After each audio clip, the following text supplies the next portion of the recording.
It's week number 35 of the coronavirus pandemic here in Los Angeles. And let me start off by talking about good news in the fight against COVID-19, in which this past Monday, November 9th, Pfizer, which is a multinational pharmaceutical company that develops and produces medicines and vaccine for a whole wide range of medical disciplines, have been trying to produce a COVID-19 vaccine. And they actually announced that day that the COVID-19 vaccine that they're currently developing is 90% effective against the coronavirus. So what does that mean? That means that it's 90% effective in preventing COVID-19. But they also want to stress that it's in its early stages of development, and this is based on early data and incomplete data. So yes, this is actually time to celebrate that they're getting closer and closer in the development of a vaccine that can finally kill COVID-19 and save people from COVID-19. And they also want to stress that this is not the time to be complacent. Just because of this announcement, that doesn't mean that we should let our guard down. The winter months is getting closer and closer. And we're getting close to flu season as well. So we have two things to worry about, the flu and COVID-19. And those two correlate very closely. So they're asking everyone, both Pfizer and the medical experts all around the United States, that to please do the COVID-19 protocols. Keep doing it. Stay vigilant. Wear your mask. Social distance, 6 feet apart. Hand sanitizer, use it all the time. If not, wash your hands all the time. Sanitize your area. Do everything possible to stop the spread of COVID-19. Because Pfizer is going to work extra hard to make sure that this vaccine is 100% effective. And we're getting close to that final medicine to finally put an end of this pandemic nightmare. And that's actually good news. But again, we have to continue the fight until they decide and they have the data to back up that this vaccine can finally start to be mass produced all over the world and everyone can finally not have to worry about COVID-19. On Tuesday, November 10th, I actually got a text message around 6:30 coming from the city of Los Angeles. But not only did I get this text message, everyone in Los Angeles County got this text message. And this is what it said. It said, public safety alert. LA City, COVID-19 cases are increasing. Please wear a mask and social distance. Get tested if you have symptoms or might have been exposed. LA City is offering free testing with results in less than 24 hours. Sign up at coronavirus.lacity.org/testing. Sign up for emergency alerts at emergency.lacity.org/notifyla. So this basically said what I thought was going to happen, that the second wave has finally arrived here in the City of Angels. Because like I said in my last video, that the daily increase of coronavirus cases is surging. It is increasing. And on that Tuesday, it just basically said that we have to be more careful anytime we go outside. It means we have to be smart when we go outside. I know I have to be. If I'm going outside, it's only for the essentials, and that's it. Because I'm not taking any chances.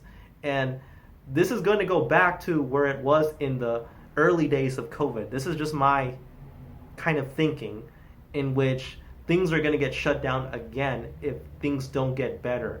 Because by the looks of it, things are getting much worse here in Los Angeles. On Friday, November 13th, there was an update of the presidential race, the election of 2020. Now, if you remember in my last video, you were shown this map. This map represented how the Electoral College was at that time, in which Joe Biden beat the current president, Donald Trump. He surpassed 270 electoral votes, winning the presidential race. However, there were still states that were still unaccounted for because it was just too close to call and the states were still counting the votes. Now, fast forward to that Friday, the 13th, in which they finally had the final results. So this map that you're seeing at this very moment shows those final results of the Electoral College. And it shows Joe Biden winning 306 electoral votes compared to Donald Trump's 232 electoral votes. So making the case of Joe Biden becoming the next president of the United States and making him president-elect.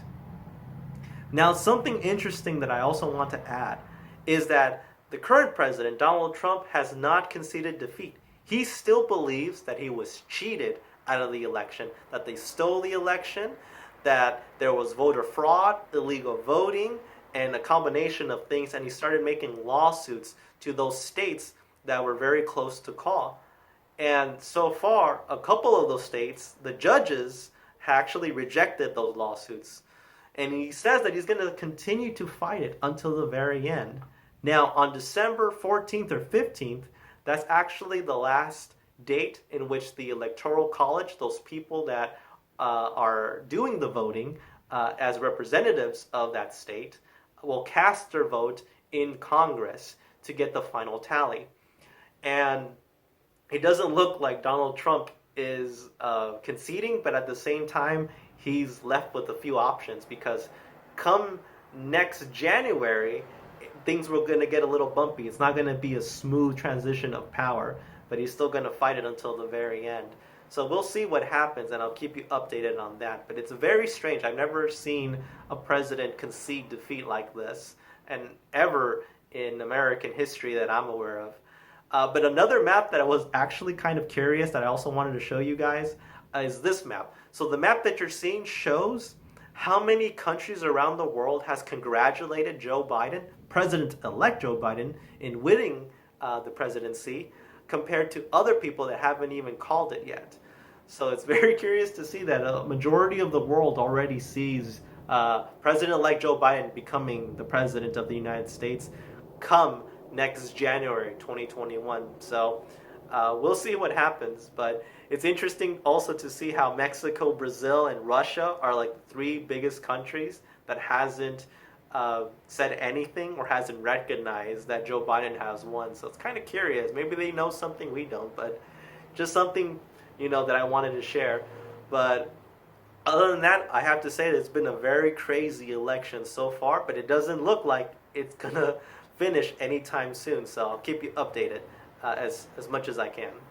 Regarding the coronavirus here in the state of California, the Department of Public Health actually made an announcement this past Thursday in which the state of California has surpassed a grim milestone of 1 million COVID-19 cases confirmed since the start of this pandemic.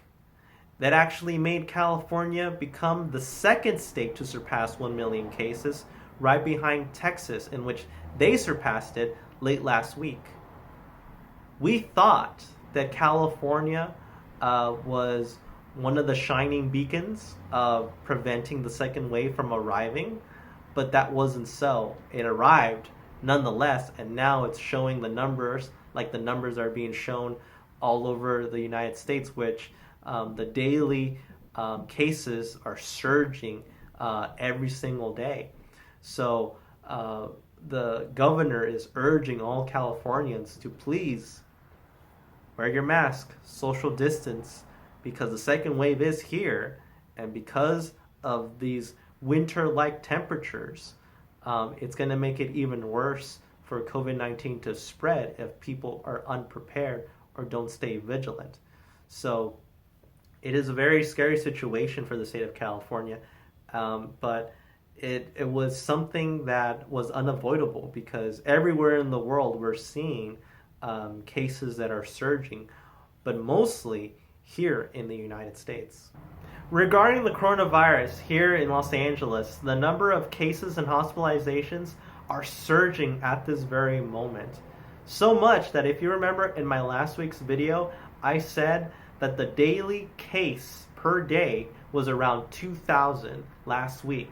Now, following this week, it actually has increased to around 3,000 per day. So we're seeing 1,000 more cases per day than what it was followed last week. So that only shows that COVID-19 second wave has arrived here in Los Angeles. And it was actually just a couple days right after I got that text message of that alert. Not only that, the Los Angeles mayor, as well as the officials of the Los Angeles of Public Health, has announced to all Angelinos that for the people who travel to and from Los Angeles to please self-quarantine up to 14 days or 2 weeks, because you don't know if you have come in contact with someone that has COVID-19. And I keep stressing to everyone, for my friends and family, that if you are going to go outside, do it for the essentials only. Do it for the essentials, for groceries, for medicines, and so on. Don't do it for leisurely, because it's just too risky at this very moment. Just go in and out, and that's it. And this is not me being paranoid. This is more to be helpful to others to understand the severity of the situation that we're living in right now. Because I keep stressing that the second wave has arrived. We thought Los Angeles was going to be one of the cities that wasn't going to have that second wave arriving, but it happened. It just took a little longer than it happened in the rest of the United States. So we just have to do our best, wearing our mask, social distancing, washing our hands, disinfecting, and so on, because it's going to be a very, very long winter. And we just have to do our best to stay vigilant at all times. Moving on to the United States and its fight against COVID-19. And so far, the situation is actually much worse than anticipated.